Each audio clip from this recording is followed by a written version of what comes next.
Hello friends. अगर आप Meta business API लेना चाहते हैं और आपको खुद ये अप्लाई करना नहीं आ रहा कि कैसे लें, तो इसके लिए आप हमारी मदद ले सकते हैं। हम बहुत ही नॉमिनल चार्जेस में आपको जो है मेटा बिजनेस एपीआई प्रोवाइड करवा देते हैं, आपके बिजनेस को वेरीफाई करवा देते हैं। और इसके लिए हमें क्या क्या चाहिए होता है वो मैं आपको इस वीडियो में बताऊंगा कि क्या क्या डॉक्यूमेंट्स हमें चाहिए। और या फिर आपने हमारी ये मेटा की एप्लीकेशन ली हुई है और इसको लेने के बाद अगर आप अपना मेटा की एपीआई नहीं अप्लाई कर पा रहे हैं या वो बार बार रिजेक्ट हो रही है, तो आप हमसे एक बार कॉन्टेक्ट कर सकते हैं और हम इसमें आपकी हेल्प कर सकते हैं। या फिर अगर आपने मेटा की बिजनेस एपीआई तो ले रखी है बट अभी आपको ग्रीन ग्रीन टिक का स्टेटस चाहिए, तो उसके लिए भी आप हमसे कांटेक्ट कर सकते हैं। तो ये चार्जेबल रहेगा बट हम आपको चार्जेस लेके इसको आपको प्रोवाइड कर सकते हैं। तो फर्स्टली हम देखते हैं कि मेटा का एपीआई लेने के लिए हमें चाहिए क्या और क्या क्या डॉक्यूमेंट चाहिए। तो सबसे पहला जो है एक फेसबुक आईडी चाहिए और फेसबुक के आईडी के अंदर हम आपके मेटा बिजनेस को वेरीफाई करवाएंगे। तो बिजनेस को वेरीफाई करवाने के लिए बिजनेस का अगर जीएसटी सर्टिफिकेट है तो बहुत सही है, चलेगा उसको। और उसके अंदर आपका बिजनेस का एड्रेस और वो सब डॉक्यूमेंट्स रहता ही है, डिटेल्स रहता ही है, तो यही का सफिशिएंट रहता है अगर आपके पास सर्टिफिकेट है। अगर आपके पास नहीं है तो कोई बिजनेस का रजिस्ट्रेशन सर्टिफिकेट होना चाहिए। अगर वो भी नहीं है तो ये फ्री ऑफ कॉस्ट आपको इस साइट से बन जाएगा। एमएससीएमई की जो साइट है उसके थ्रू आपको ये फ्री ऑफ कॉस्ट रजिस्ट्रेशन हो जाती है और आपको एक सर्टिफिकेट मिल जाता है। तो आप यहाँ पे जाकर अपना रजिस्ट्रेशन करवा के इसका सर्टिफिकेट ले सकते हैं। या आपके पास अपना इनकॉर्पोरेशन सर्टिफिकेट हो फर्म का या कंपनी का तो वो भी चलेगा।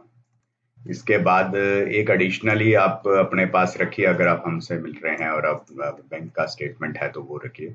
बेसिकली फेसबुक को चाहिए क्या, आपका बिजनेस नेम, एक ऐसा डॉक्यूमेंट जिसमें आपका बिजनेस नेम आ जाता है और बिजनेस एड्रेस आ जाता है। अगर बिजनेस एड्रेस नहीं आया तो कोई और डॉक्यूमेंट जिसमें आपका बिजनेस एड्रेस भी आ रहा है और बिजनेस नेम भी आ रहा है, जैसे कि बैंक स्टेटमेंट। तो बैंक स्टेटमेंट में बिजनेस एड्रेस और बिजनेस नेम दोनों आ जाए और ये कंप्लीट मैच करने चाहिए, ये ध्यान रखना है आपने। तो जो भी आपका जीएसटी सर्टिफिकेट पे जो एड्रेस है या फिर बिजनेस रजिस्ट्रेशन सर्टिफिकेट पे फिर जो एड्रेस है वही बैंक स्टेटमेंट में होना चाहिए। अगर आप बैंक स्टेटमेंट दे रहे हैं, अगर आप बैंक स्टेटमेंट नहीं भी है तो भी चलेगा। अगर सिंपल जीएसटी सर्टिफिकेट है तो सिंपल चलेगा, नहीं है तो ये आप एक ये सर्टिफिकेट रखिए और एक बैंक सर्टिफिकेट बैंक स्टेटमेंट ले सकते हैं। और अगर आपके पास बैंक स्टेटमेंट भी नहीं है तो सिंपल आप पहले इतना करिए कि बिजनेस रजिस्ट्रेशन सर्टिफिकेट लेके हमसे मिलिए। अब यहाँ पर नेक्स्ट आ जाता है कंपनी और फर्म का नाम आपने हमें प्रोवाइड करना है कि क्या है, और वो आपके सपोर्टिंग डॉक्यूमेंट्स के साथ मैच करना चाहिए 100%। कंपनी का जो एड्रेस है वो भी सपोर्टिंग डॉक्यूमेंट में जो एड्रेस दे रखा है उसी के साथ ही मैच कर रहा होना चाहिए, वो आपने हमें देना है। कंपनी का ऑनर नेम आपने हमें देना है और वही ऑनर नेम आपके जो डॉक्यूमेंट्स के अंदर आना चाहिए, ये नहीं है कि वहां पे ऑनर चेंज हो रहा है। कंपनी की वेबसाइट देनी है, वेबसाइट में थोड़ा सा खास तौर पे ये ध्यान रखना है, और अगर आपके पास वेबसाइट नहीं है तो वो भी हम आपको बहुत ही नॉमिनल रेट पे, बहुत ही कम रेट पे आपको बहुत ही जल्दी आपको एक वेबसाइट भी प्रोवाइड हो जाती है। बट डोमेन आपको अपना लेना पड़ता है, या डोमेन भी आपको हम प्रोवाइड कर सकते हैं बट डोमेन का भी एडिशनल चार्ज रहता है। और ऑब्वियसली वेबसाइट का भी रहेगा बट बहुत ही नॉमिनल, बहुत ही ज़्यादा कम। और यहाँ पे आपका आ जाता है कि वेबसाइट जो है, वेबसाइट के अंदर आपका जो फर्म का, मान लो अपने वेबसाइट किसी और नाम से है abc.com, ठीक है, और जो कंपनी नेम है वो आपका XYZ है, तो उससे कोई प्रॉब्लम नहीं है बट XYZ का जिक्र अंदर होना चाहिए। कॉन्टैक्ट अस में जाएं तो वहां पहले XYZ आना चाहिए लिखा हुआ कंपनी का नेम, फिर उसका एड्रेस आना चाहिए और एड्रेस मैच होना चाहिए सपोर्टेड डॉक्यूमेंट्स के साथ। इसका अगर ध्यान रखेंगे तो बहुत जल्दी और इजीली फर्स्ट अटेम्प्ट में आपका वेरीफाई हो जाएगा। कंपनी ईमेल एड्रेस होनी चाहिए। कंपनी ईमेल एड्रेस का मतलब है कि जो वेबसाइट का जो डोमेन है वही वाला ही डोमेन पे वेब वो होना चाहिए, और आपका बिजनेस का मोबाइल नंबर जो वेबसाइट के अंदर है। और बहुत ही अच्छा होगा कि अगर वो सपोर्टेड डॉक्यूमेंट्स में जैसे कि बैंक स्टेटमेंट हम दिए उसमें भी वही मोबाइल नंबर हो, और अगर नहीं है तो वेबसाइट में हम चेंज कर सकते हैं, बैंक स्टेटमेंट में तो नहीं। और अगर बैंक स्टेटमेंट भी नहीं है तो जैसे बिजनेस रजिस्ट्रेशन सर्टिफिकेट या जीएसटी सर्टिफिकेट अगर है उसमें तो ठीक है, अगर नहीं है तो छोड़ देते हैं। बट अगर है होता है जैसे बैंक स्टेटमेंट वाले में होता है तो बहुत ही ज्यादा हेल्पफुल रहेगा। टर्म एंड कंडीशन के पेज के अंदर होना चाहिए, और टर्म एंड कंडीशन का जो है जो पेज है आपका वो प्रॉपर होना चाहिए। ऐसा नहीं है कि मतलब जो भी उसके स्टैंडर्ड्स होते हैं, स्टैंडर्ड के हिसाब से होना चाहिए जो कि फेसबुक में एक्सेप्टेबल हो। अगर नहीं है तो आप हमारे कंटेंट राइटर से लिखवा सकते हैं, 500 रुपीज में प्लस जीएसटी में आपको ये मिल जाता है लिख के। और प्राइवेसी पॉलिसी का भी अगर आप पेज नहीं है या स्टैंडर्ड्स के हिसाब से नहीं लिखा हुआ है, वो बिल्कुल बेकार बना हुआ है, तो वो आप करवा सकते हैं। और इसके अंदर भी आपका कंपनी का नाम वगैरह आना ही चाहिए। और इसके बाद आपको एक अपना एपीआई चलाने के लिए एक नंबर चाहिए आपको, कोई भी एक नंबर आप दे सकते हैं। और वो नंबर जो है वो ऑलरेडी पहले किसी भी क्या कहते हैं कि व्हाट्सएप में नहीं चलता होना चाहिए। अगर है तो वहां से आपने लॉग आउट कर देना है, उस नंबर को अनरजिस्टर्ड कर देना है। ये नहीं कि ऐप को डिलीट करना है, ऐप को अनइंस्टॉल नहीं करना, पहले नंबर निकालना है। और वो कहीं पर भी नहीं चलता होना चाहिए। और फिर उसका प्रोफाइल नेम जब आप फेसबुक पे डालेंगे तो उसका क्या प्रोफाइल नेम आएगा वो आपने बताना है, डिस्क्रिप्शन आपने हमें दे देना है। ठीक है, तो ये चीज रहेगा।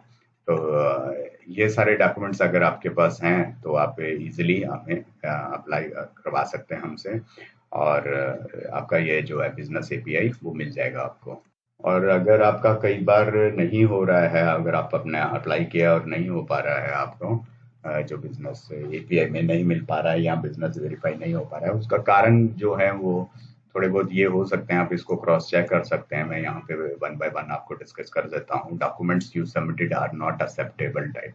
ठीक है, तो वो सही नहीं है, फॉर्मेट में विजिबिलिटी सही नहीं है, या जो भी उसके अंदर वो मैच मिसमैच हो रहा है, तो इस तरह से document you upload is self. ठीक है, तो ये चीज आ जाता है। Document language is unsupported. अब जो डॉक्यूमेंट लैंग्वेज हैं वो सपोर्टेड कौन कौन सी हैं ये भी जान लेते हैं कि कौन कौन सी हैं। तो हिंदी और इंग्लिश, इसके बाद बाकी का तो है ही है अदर कंट्रीज के हिसाब से। तो इन लैंग्वेजेस में अगर है तो वो सपोर्टेड रहेगा। अगर कोई और लैंग्वेज में है तो आपने उसको भी देख लेना है। बाकी यहाँ पे सभी लैंग्वेजेस दी हुई हैं और इन लैंग्वेजेस में आपका हो सकता है डॉक्यूमेंट, तो वो एक्सेप्टेबल रहेगा।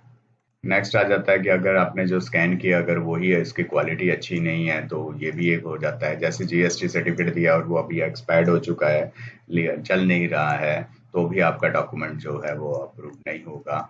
और अब जो आता है कि document does not contain the legal business name. अभी आपने जो बिजनेस नेम दिया और डॉक्यूमेंट में जो बिजनेस नेम है वो अलग अलग है। Name on the document does not match the business name.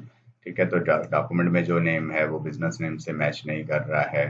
तो document does not contain business address. Business address होना जरूरी है, मैंने आपको बताया। जैसे एक सिंपल लॉजिक ले लेना है कि उसको ऐसा कोई प्रूफ चाहिए जिसमें आपका फर्म का नेम आ रहा हो और आप उसमें ओनर भी शो हो रहे हो, आपका भी नाम आ रहा हो और आपका बिजनेस का एड्रेस भी आ रहा हो। तो आपके पास दो ऑप्शन रहती हैं कि बिजनेस एड्रेस अगर नहीं आ रहा है, फर्म का नाम आ रहा है, ओनर का नाम आ रहा है, ये दो चीजें आ रही हैं तो ये चलेगा। बट अब बिजनेस एड्रेस नहीं आ रहा है, ऐसे बिजनेस एड्रेस भी एक ही डॉक्यूमेंट में आ जाए तो सबसे अच्छी बात है। नहीं आ रहा तो फिर बैंक स्टेटमेंट की तरफ हम जाते हैं।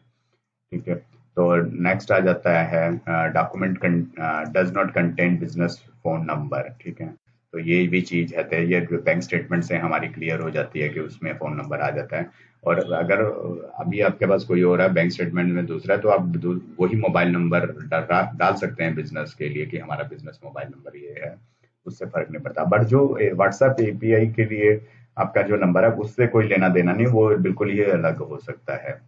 तो ये सारा चीज़ें आपको ध्यान रखना है और फिर आप हमसे अप्लाई करवा सकते हैं। और इसके जो चार्जेस हैं वो आपको व्हाट्सएप पे आपको प्रोवाइड कर दिया जाएंगे, आप हमें व्हाट्सएप पे कांटेक्ट।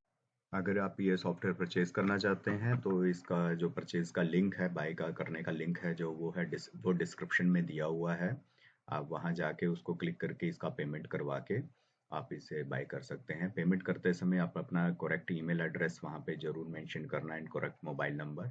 तो जो आपने ईमेल एड्रेस मेंशन किया होगा, जैसे ही पेमेंट आपकी सक्सेसफुल होती है इमीडिएटली आपको ईमेल पे ये सॉफ्टवेयर आ जाएगा।